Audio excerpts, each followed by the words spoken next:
ครับสวัสดีครับFC หวยเล่าพัฒนาหวยเล่าพัฒนามื้อนี้ออก03ออก03นี่ก็ถือว่ามาตามเป้าเด้ถือว่ามาตามเป้าเพราะว่าเลขแต้มสีแดงแล้วก็สีเขียวมันบ่ออก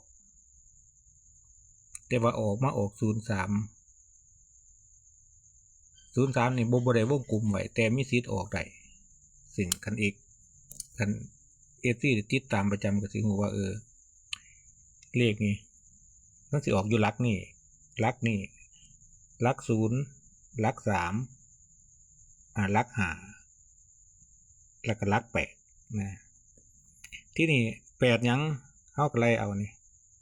เบิ่ง83 84 85แล้วก็มาเบิ่งตัวนี้เพราะว่าถ่ายมันสิเป็น3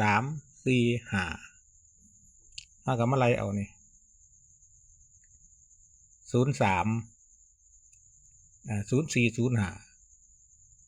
05 03กับ05นี่เอาได้แต่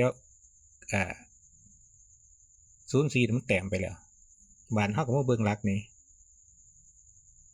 33 34 35นี่ก็เอาได้แต่มาเบิ่งหลักตัวนี้53 54 55นี่ก็เอาได้แต่ก็มาเบิ่งหลักตัวนี้83 84 85นี่ก็เอาได้คืองวดนี่ก็บอก FC ว่ามันออกได้เบิดทุกตัวเว้นแต่ว่าเลขที่แต้มสีแดงกับแต้มสีเขียวนี่บ่สามารถจะออกได้ก็เป็นแนวทางได้พอสมควร